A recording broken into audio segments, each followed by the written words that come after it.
لیکن نبی کریم کی جو ناموس ہے،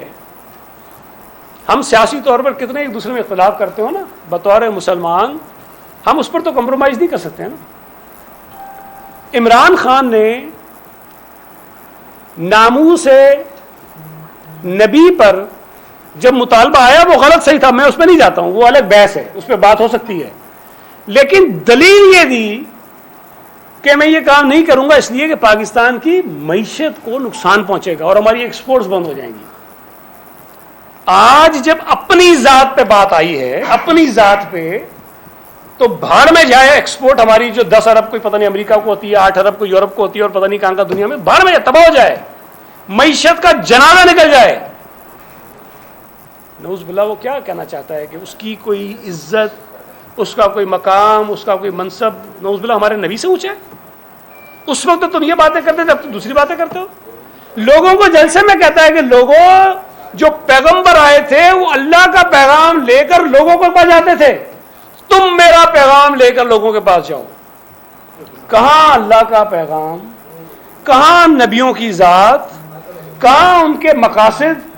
کہاں یہ جھوٹا مکار زانی عیاش نشئی، اور یہ کہہ رہا ہے لوگوں کو کہ جا کے میرا پیغام لوگوں تک پہنچاؤ۔ بھائی تمہارا کریکٹر ہے کیا؟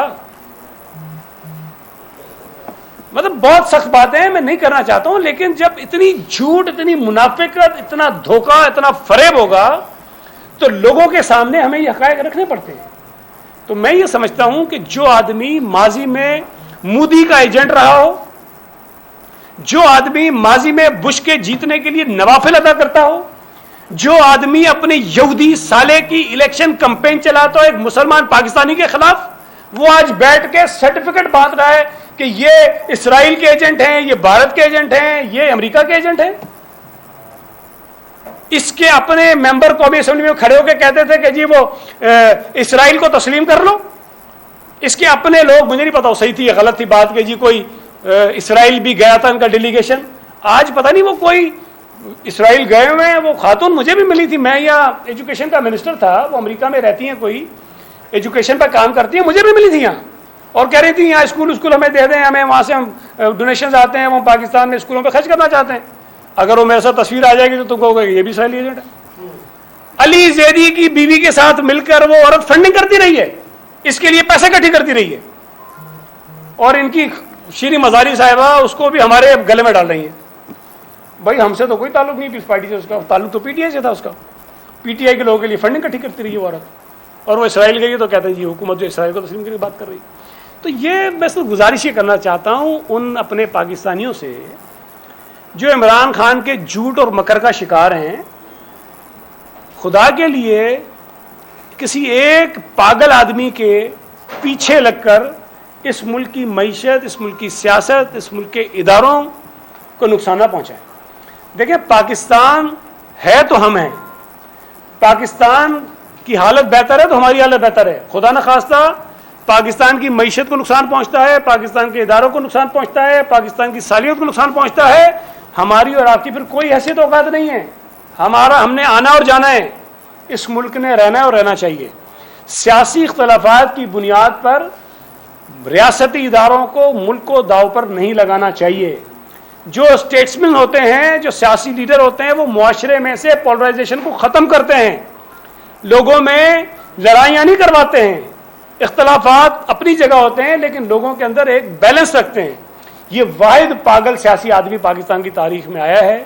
جو کہتا ہے کہ ہر چیز تباہ و برباد ہونی چاہیے اگر عمران خان کا کوئی رول نہیں ہوگا۔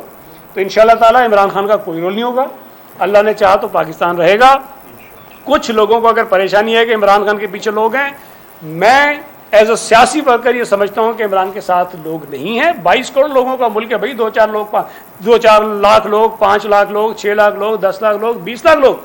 25 لاکھ لوگ، 50 لاکھ لوگ تو ہو سکتے ہیں بھائی کسی کے پیچھے ہوں، دیں ووٹ اس کو، لیکن 22 کروڑ لوگوں میں سے واضح اکثریت 2018 میں بھی عمران کے ساتھ نہیں تھی، آج بھی عمران خان کے ساتھ نہیں ہے۔ ہم سمجھتے ہیں کہ عمران خان مجرم ہے پاکستانی قوم کا،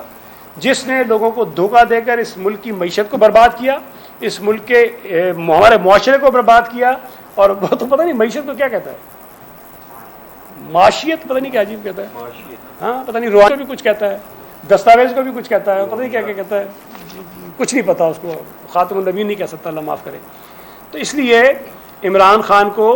ہوش کے ناخن لینے چاہیے، جس کی مجھے امید نہیں ہے، لیکن کم از کم اس ملک کے جو لوگ ہیں ان کو میں سمجھتا ہوں سمجھنا چاہیے کہ عمران خان اس وقت اس ملک کے لیے سب سے بڑا خطرہ ہے۔ اور جو آدمی ہماری دیکھیں نا، ہمارے بڑے ایشوز رہے اسٹیبلشمنٹ کے ساتھ، ہم نے تو نہیں کبھی کہا کہ میر جعفر ہیں، میر صادق ہیں، نیوٹرل، پھر اس کے آگے وہ کہتا ہے کہ جانور ہیں، ہم نے تو کبھی نہیں کہا۔ اختلاف ضیاء الحق سے بھی تھا، مشرف سے بھی تھا، موجودہ جو عمران خان کی سپورٹ میں اسٹیبلشمنٹ سارا کرتی رہی اس سے بھی تھا، لیکن جو ہمارا موقف رہا ایک تمیز کے دائرے میں، قانون کے دائرے میں رہ کر ہم اپنی بات کرتے رہے۔ عمران خان کی ناجائز غیر آئینی سپورٹ ختم کرنے پر جو ان کا فرض بنتا تھا، جو ان کا آئینی کام بنتا تھا، وہ کیا ہے؟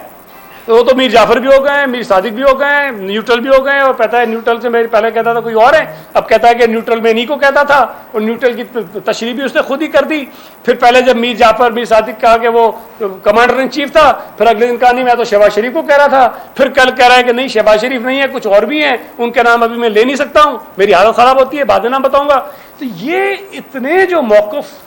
وہ بدل رہا ہے، اس میں کسی کو کوئی کنفیوژن نہیں ہونی چاہیے کہ وہ کس کو کہہ رہا ہے، ہم اس کی مذمت کرتے ہیں۔ دیکھیں اختلافات ہمارے عدالتوں سے بھی رہے، اسٹیبلشمنٹ سے بھی رہے، لیکن ہم یہ کبھی نہیں کہیں گے کہ جی وہ کوئی بھارتی ایجنٹ ہیں، کوئی امریکی ایجنٹ ہیں، کوئی ملک کے دشمن ہیں، کوئی میر جعفر ہیں، کوئی میر صادق ہیں، اور یہ جو کم عقل جاہل پاگل آدمی ہے یہ سراج الدولہ تھا، یہ ٹیپو سلطان تھا۔ تو یہ میں سمجھتا ہوں کہ یہ ساری بکواس جو ہے وہ ختم ہونی چاہیے۔ عمران خان کو سیاست کرنی ہے، سیاسی انداز میں کرے، ہمت پیدا کرے، مقابلہ کرے، اور یہ تو پریس کانفرنس بھی نہیں کرتا ہے، پریس کانفرنس بھی کرتا ہے تو اپنے وہ 4-5 چول جو لوگ ہوتے ہیں ان کو بٹھا کے کرتا ہے، اب پتہ نہیں وہ سوشل میڈیا کے ذریعے لوگوں سے بات کرتا ہے، جعلی اکاؤنٹ بنواتا ہے، گالیاں پڑھواتا ہے، ٹرینڈز بنواتا ہے، صرف یہ عمران خان کی سیاست رہ گئی ہے۔ اور سارا جو ڈپینڈ کر رہا ہے وہ جو اوورسیز ہمارے پاکستانی ہیں، جو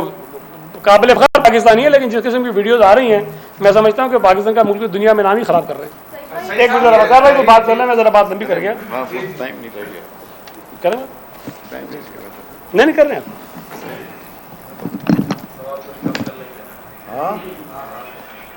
مہربانی۔ آپ کو سعید غنی صاحب نے بہت تفصیل سے چیئرمین بلال بھٹو زرداری صاحب کے جو 15 مئی کو استقبال ہونا اس کے حوالے سے، ملکی سیاسی صورتحال کے حوالے سے بتایا، اور یہ بات سعید غنی صاحب کی بالکل درست ہے کہ سعید غنی صاحب کی تنظیم کراچی ڈویژن اور کراچی کے کارکن یہ چاہتے تھے، کیونکہ 27 فروری کو جو لانگ مارچ کا آغاز، عوامی مارچ کا آغاز کراچی سے ہوا تھا، اس میں کراچی کارکنوں نے بہت محنت کی تھی، اور وہ ایک تاریخی اور فقید المثال قسم کا عوامی مارچ تھا۔ تو کراچی کارکنوں کی یہ خواہش تھی کہ وہ اپنے چیئرمین کا کراچی واپسی پہ، کہ جس بصیرت کے ساتھ، جس تدبر کے ساتھ اور جس حکمت عملی کے ساتھ انہوں نے عمران خان کی حکومت کو جمہوری انداز سے فارغ کیا ہے، ہٹایا ہے، اس پہ پوری قوم جو ہے ان کی ممنون و مشکور بھی ہے، احسان مند بھی ہے، کیونکہ جس صورتحال سے 3.5 سال سے لوگ جس بحران کا شکار تھے، جس مشکلات کے شکار، مشکلات ابھی بھی ہیں، ظاہری بات ہے جو وہ صورتحال چھوڑ کے گئے وہ اتنی آسان نہیں ہے کہ اس کو معیشت کو فوری طور پر سنبھالا جائے، لیکن جو ہماری ایک کولیشن گورنمنٹ ہے وہ پوری کوشش کرے گی کہ اس بجٹ میں جو ہے وہ لوگوں پہ اور خاص طور پہ غریب طبقے کے اوپر کم سے کم بوجھ ڈالا جائے۔ اور دوسری بات یہ تھی کہ عمران خان صاحب جو ہے وہ انہوں نے کل ایک بہت ہی مضحکہ خیز اور بہت ہی افسوسناک اور قابل مذمت بیان دیا کہ اس حکومت کو لانے سے بہتر یہ تھا کہ اس حکومت ملک پہ ایٹم بم گرا دیا جائے۔ افسوس کی بات ہے کہ میں نہ رہوں تو کچھ نہ رہے اور ملک بھی نہ رہے، کہ میں سخت مذمت کرتا ہوں، اور میں سمجھتا ہوں کہ اس بیان کے بعد تو کھل کے یہ ثابت ہو گیا ہے کہ عمران خان اس ملک کے لیے سیکیورٹی رسک بن گئے ہیں۔ انہوں نے جس طریقے سے کوشش کی، اور چیئرمین بلال بھٹو زرداری صاحب نے پارلیمنٹ میں اس دن انہوں نے بتایا کہ ان کو دھمکی دی گئی تھی کہ اگر میری حکومت ختم کی گئی کر دی جائے گی تو مارشاء اللہ آ جائے گا۔ تو ان کی ہمیشہ کوشش یہی رہی ہے، اس وقت بھی یہی کوشش رہی کہ ملک میں مارشاء اللہ نافذ کر دیا جائے اور ملک میں جمہوری اقتدار یا جمہوری حکومت نہ رہے۔ پاکستان پیپلز پارٹی اور وہ تمام ان جمہوری قوتوں نے ہمیشہ غیر جمہوری قوتوں کی مزاحمت کی ہے، اور جب اسٹیبلشمنٹ نیوٹرل ہو گئی، اس نے کسی قسم کا جو کسی قسم کا جو دباؤ ہوتا ہے, جو انٹرفیرنس ہوتی ہے وہ چھوڑ دی تو ان کو پریشانی لاحق ہو گئی. تو یہ الٹا ادھر پھر انہیں ڈائیورٹ کر دیا کہ جی امریکہ سے مداخلت ہو رہی ہے. ابھی یہ کہتے ہیں کہ مجھے جولائی سے پتا تھا کہ جولائی سے کہ یہ سازش چل رہی ہے. میں یہ پوچھتا ہوں کہ 8 مارچ کو یہ خط آیا تھا یا 7 مارچ کو خط آیا تھا, 27 مارچ کو انہوں نے دکھایا تھا. وہ 20 دن تک اپنے فریج میں رکھ کے وہ بیٹھے ہوئے تھے. تو کہنے کا مطلب یہ ہے کہ لوگوں کو اب بیوقوف نہیں بنا سکتے. یہ لوگ اب ان کی کسی بھی جھانسے میں نہیں آئیں گے. اب ان کے لیے کبھی بھی امپائر کی انگلی نہیں اٹھے گی. اب صرف انشاءاللہ عوام کے ووٹ سے فیصلہ ہوگا. اور جو پولیشن گورنمنٹ اصلاحات کر رہی گی انشاءاللہ الیکشن ریفارمز کے اندر, مطلب الیکٹرل ریفارمز کے اندر, تو انشاءاللہ اس کے بعد جو الیکشن ہوں گے تو میں سمجھتا ہوں کہ وہ ایک منصفانہ شفاف الیکشن ہوں گے. اور جو حکومت اس الیکشن کے بعد قائم ہوگی وہ عوام کی منتخب نمائندہ ہوگی. اور کل جو استقبال انشاءاللہ ہوگا اس کا ٹائم جو ہے وہ 5 بجے شام اولڈ ٹرمینل کراچی ایئرپورٹ کا ہے. کراچی کے تمام اضلاع سے ایک بڑے تعداد میں, بہت ہزاروں کی تعداد میں لوگ پہنچ کر اپنے چیئرمین کا بلال بھٹو زرداری کا استقبال کریں گے. اور چیئرمین بلال بھٹو زرداری صاحب کل اپنے کارکنوں سے, کراچی کے لوگوں سے انشاءاللہ ایک اہم خطاب بھی کریں گے. بہت سعید بھائی یہ بتائیے گا کہ عمران خان نے جس طرح کہا کہ اس سے بہتر تھا کہ ایٹم بم گرایا جاتا, جہاں ایٹم بم لگتا ہے وہاں تو انسان کیا کوئی جانور بھی نہیں بچتا, تو پھر یہ الیکشن کس سے لڑے گا؟ جب کہا یہاں کوئی ہوگا ہی نہیں تو الیکشن کس سے لڑے گا؟ دوسرا یہ کہ انہوں نے کل ایک اور بھی بات کی ہے کہ ایم کیو والے ٹارگیٹ کے لڑے. دیکھیں, ایک تو ویسے اگر آپ پچھلے عمران خان کی سیاست کے 5-6 سالوں کو دیکھیں تو پہلے اس کا نام بڑا طالبان خان, بڑا فٹ تھا نا, سپر ہٹ ہوا, فٹ نام تھا اس کے اوپر. پھر اس کا نام پڑا بزدل خان. کیا سپر ہٹ فٹ تھا جب وہ کہتا تھا بھائی کیا کروں میں,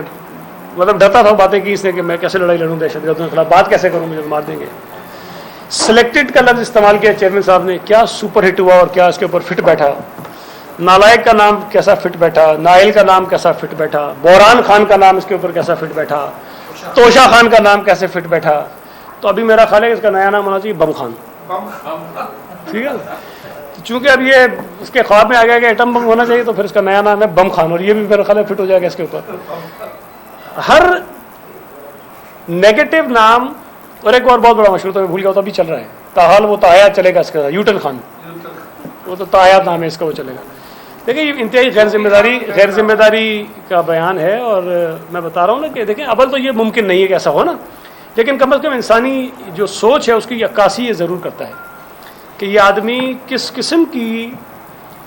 جو وہ جب اس نے نام رکھا تھا نا سونامی آ رہی ہے, تو سونامی میں تباہی اور بربادی ہے نا, کوئی پازیٹیو تو نام نہیں ہے. تو یہ بھی ایک اس کی جو سوچ ہے وہ انتہائی نیگیٹو ہے. اور وہ نیگیٹو سے بھی آگے کوئی لفظ ہو تو تباہ کن ہے, اس کے ذہن میں یہ چیزیں کہ ہر چیز برباد ہو جانی چاہیے, بچنی کوئی نہیں چاہیے. تو ظاہر ہے وہ اس ایم کیو کے لیے. دیکھیں عمران خان نے ہی پہلے نفیس لوگوں کا لقب جو ہے وہ ان کو دیا, ایم کیو کو کہا کہ نفیس لوگ ہیں. اچھا, اور امریکی سازش جب بے نقاب بھی ہو گئی عمران خان کے سامنے, جب ہو بھی گئی کہ ہاں یہ امریکی سازش ہے, خط بھی لہرا دیا, سب کچھ کر دیا, تب بھی بہادر آباد پر عمران خان چل کر گیا اور وہاں جا کر منت ترلے کیے. اس کے بعد بھی ان کے لوگ منت ترلے کرتے رہے, وزارتوں کے آفر کرتے رہے. اگر وہ ساری باتیں مان لی جاتی تو یہ سب ٹھیک تھا, لیکن چونکہ عمران خان اقتدار میں نہیں ہے نا, تو پھر میں آپ کو کہہ رہا ہوں پھر تو ہر آدمی غدار وطن ہے, پھر تو وہ باطل ہے, پھر تو وہ ایجنٹ ہے. تو پھر وہ سرٹیفکیٹ ابھی صرف ان کو دیا, آپ کو مل جائے گا. اے آر وائی بھی تھوڑا سا ذرا کلٹی مارے تو پتہ چلے گا اس کو کہ ایک سیکنڈ